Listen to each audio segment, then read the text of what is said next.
tackling tough topics to help you think reasonably about life's most important issues. This is Thinker Sensitive. You're listening to the Thinker Sensitive podcast. This is Chad Graham, and I'm here today with Dr. Paul Gould, who is currently working on an article on the problem of evil in Genesis. Paul, thanks for being on the show today. You're welcome. Good to be here again, Chad. All right, Paul, tell us about this article that you're writing and why you're writing it.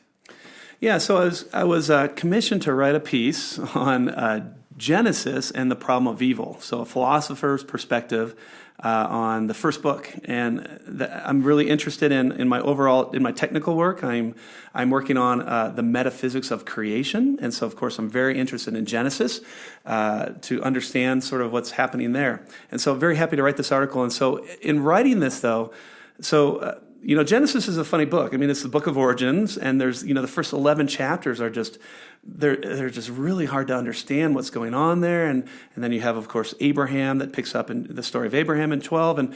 And so in beginning to sort of think about writing this article, it led me to this book by Eleanor Stump called Wandering in Darkness. Yes. And the subtitle of the book, you can remind me, actually. Narrative and the Problem of Suffering. Yeah, so what I was interested there was her narrative approach to the problem of evil.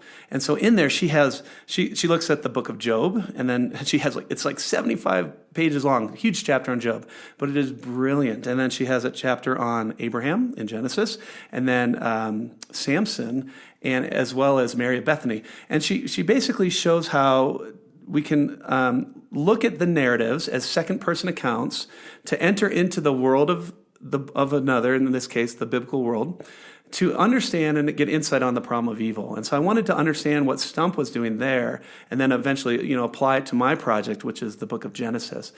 But it was interesting, in reading Stump's book, it came at a time when I was experiencing a loss in my own life, and she put words to it.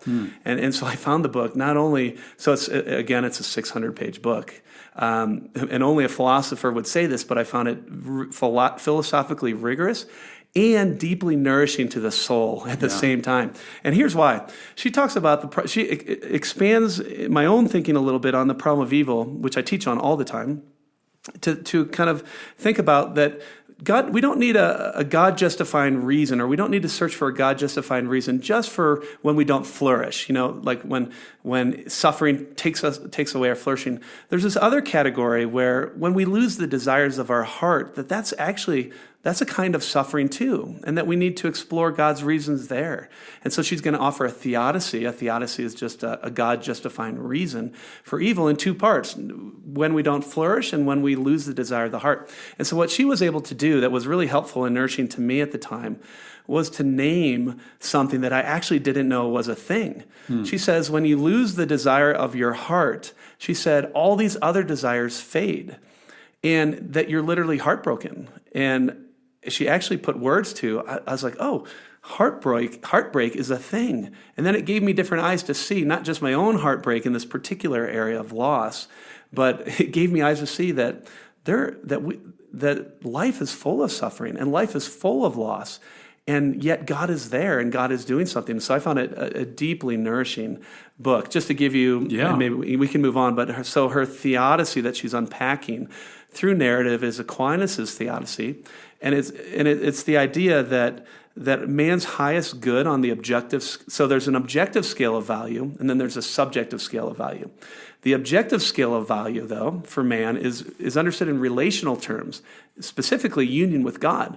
So man's highest good, the thing that we flourish most and become fully human, is in entering into relationship with God and union with Him and closeness with God.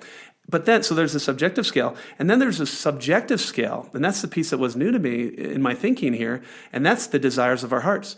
And the fact that God, a perfectly loving God, actually cares about what we care about, and he wants what we want in a sense, and so he can change our desires, right? He can enfold them into His own story, and that's part of what He does in union with Him.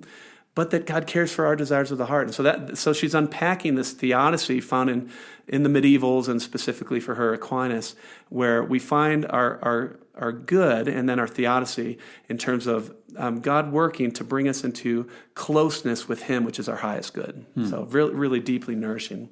How does that book help you in your work in Genesis? Are you, because like you said, it's so difficult to kind of unpack and really understand, bring some light into the very dark the narrative there. How are you using that book to help you with your research there? Yeah, so this is a great question. So what I've done is I've separated now Genesis into a number of narratives. So you have Genesis 1 and 2, and so you have original goodness. And the narrative there, and most biblical scholars would all agree that whatever Genesis 1 and 2 is, it's high prose, it's high narrative. And so we're going to look at it from that perspective. And what does it tell us about the living God who creates and creates a world and that is good? 7 times it was good and very good. So we're going to look at original goodness there. And of course, you find humans and this ability or propensity to do evil. And so we have to explore that. So Genesis 1 and 2. But then you also have the fall, Genesis 3. So we have to explore that. And there's a huge philosophical debate about the justice of, we being punished for something that our ancestors did that is philosophically interesting in Genesis that will inform our theodicy about evil. But then you have not just the first sin, you have the first murder. So we have Genesis 4, Cain and Abel. So we're going to look at that. But then you have Genesis 6 to 9, the flood. You have the question of divine evil, God wiping out all of humanity. So and so what's the narrative? Well, how is our narrative going to inform our theodicy there? So I want to look at Genesis 6 through 9. Then you have Abraham. You have the whole Abrahamic story from Genesis 12 really to Genesis 36. And of course, embedded within that, the thing that Stump focused on was the whole God's command to sacrifice Isaac. And how do we make sense of that and the goodness of God and that command? And Stump actually has some really interesting and helpful things there.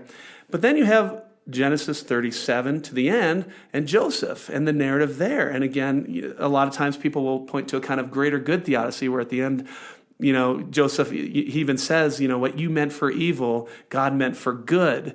And so all of that, so there's episodes in this narrative.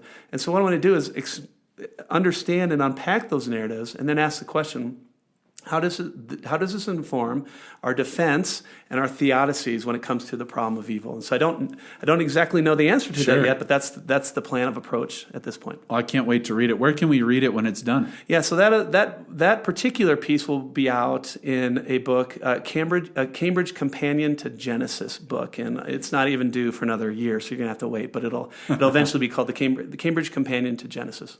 Dr. Paul Gould talking about the problem of evil and Eleanor Stump's terrific book, Wandering in Darkness, Narrative and the Problem of Suffering.